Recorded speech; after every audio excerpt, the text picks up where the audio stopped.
So, good evening. My name is Mark, and I'm the president of PFLAG. Is Hi, my name's Pam, and I am the secretary of PFLAG. and we also have Tiffany along with us today. And Tiffany has laryngitis, but she's with us in spirit. So we applaud you. Vocally with us in spirit, yes. So the discussion that we were having right before we started, and has gone on for a couple of days, is the LGBT Elders Day. It's brought a lot of discussion to me about like what do I think when I think of an LGBT Elders Day? Like, what do I think of my elders?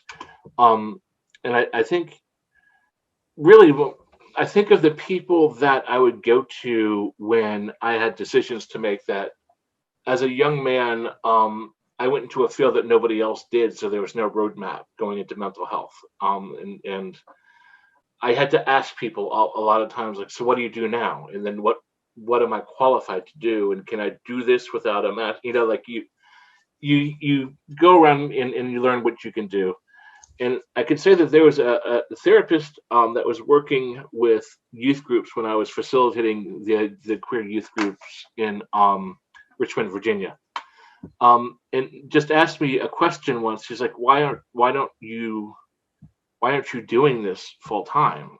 And my answer was like, I can't. I just have a bachelor's degree. Um, and if there was ever one question, one one moment that sent you on your way, that was it for me.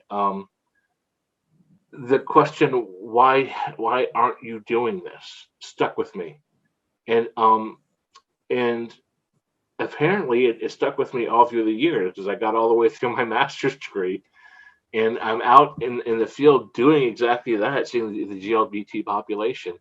And still, I hear the ringing in my ear of this guy asking me, "Why aren't you doing that?"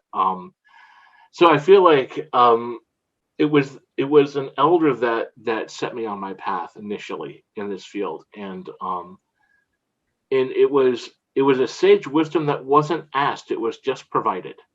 Um, in that particular case, it was just in the form of a question, but a question that I would keep asking myself. So a smart question, I would say. So that's my first experience. I guess pass it to Pamela. That was lovely. Thank